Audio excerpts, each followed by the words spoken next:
Imam Sahib, ein weiterer Punkt, das diese Kirche aufgelistet hat, ist, dass der Islam für diejenigen, die den Glauben wechseln, eine weltliche Strafe vorsieht und sogar die Todesstrafe. Imam Halil Sahib, an Sie die Frage.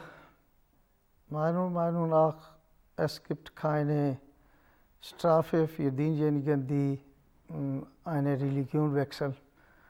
Und es ist zu glauben, dass gibt es eine Strafe, ist unlogisch.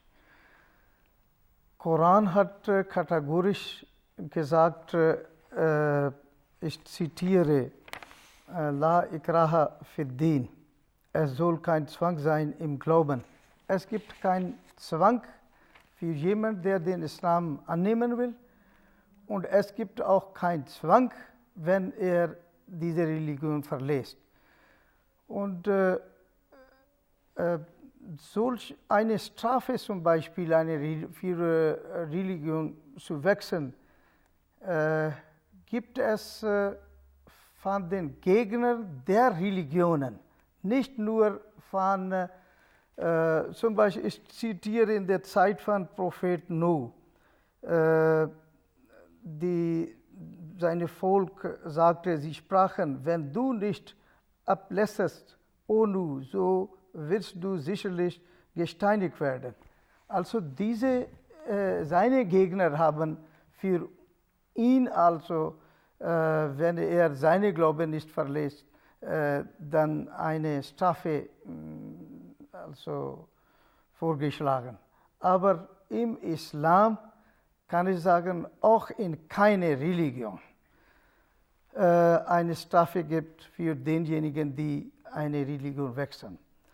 Ich weiß, es gibt einige Muslime, die sowas auch behaupten, aber diese mischen also einen Fall, der eine Person, der die Religion verlassen hat, oder er wurde eine Strafe gegeben wegen Verbrechen oder für andere Straftaten. Also die sogenannten muslimischen Gelehrte können selbst keinen Vers aus dem Koran vorzeigen, gemäß dem eine Strafe für Abfall vom Glauben besteht. Es gibt keinen Vers im Koran. Es gibt keine Lehre also vom Islam oder Koran. Vielen Dank. Das ist klar. Wir hören uns jetzt ein weiteres Interview von einer Journalistin in der USA an. Having with me now Ms. Stacey Samuel, who is the producer of Daily Beast, which is an online news channel. Good afternoon, Ms. Samuel. Nice to have you with us. Good afternoon. Thanks for having me. Ms. Samuel, the first question, of course, do you really think that this plan to burn the Qurans on the September the 11th will really take place? Unfortunately, I think so. As of a few days ago, Pastor Terry Jones was saying on the record that he will be doing it despite Gainesville Fire Department's denial of a permit to do so. And I think he will go through with it regardless. And what is the overall American response, or the response of the American people, whether it's the media or whether it's the politicians especially? You know, it's interesting. America is an interesting country in that there is a difference between what people will say in public versus in private and what they do. For example, you know, a typical statement might be, I don't think it's right to burn the Quran. And we've been hearing a lot of people saying that, despite the fact that it is within our laws to do so. You have the right to expression as you wish. Even Mayor Bloomberg of New York City has said, you know, he doesn't believe it's right to burn the Quran, but he feels that they do have the right to do so legally. Of course, there is a small minority that's supporting Dove World Church's decision to do such a horrific thing. But the overwhelming response of people here in the United States of all faith, creed, color, this is wrong. And this is sending a terrible message to the world at large.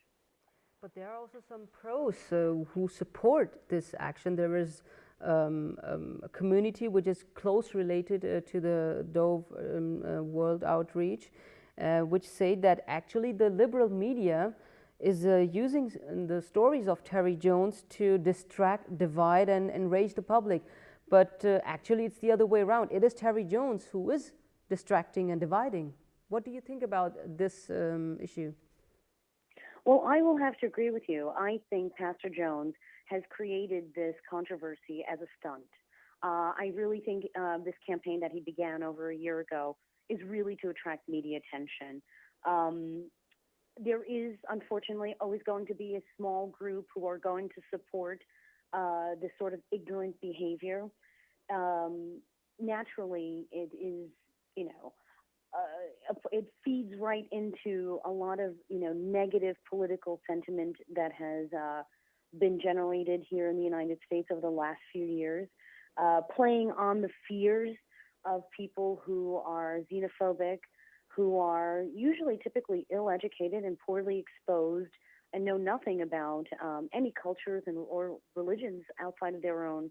And I really think that Pastor Jones is really trying to capitalize on the fear of people who generally are, again, poorly educated, ignorant, ill-exposed, frustrated, by the challenges of their own circumstances. Coming up to the media, what is the overall media response to this action, and why the media is not trying to stop this action, or do they really? Unfortunately, the American media and the global press has really played into, Pastor Jones's hands. This is exactly what he has wanted. He wanted to attract attention. And the more we cover the story, the greater his popularity becomes, whether it's for, whether it's infamous or for notoriety, whether it's good or bad. Unfortunately, this attention, negative as it is, has much greater repercussions than just just announcing what this one lone man has decided is, a means of attracting attention. Remember, this is a desperate man. His church is fledgling in numbers. He's trying to save his church. When I say he's a desperate man, this is a man who's desperate for money, desperate for media coverage, desperate to grow the congregation so that he will bring in more donations.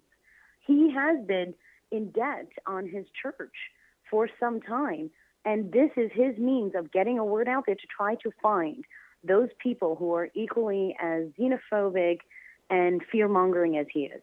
Do you think there is a connection between this Quran burning event and the fact that a Muslim community is planning to build a community center near Ground Zero, and the fact that the holy festival of Ramadan is being celebrated in many countries on September the 11th?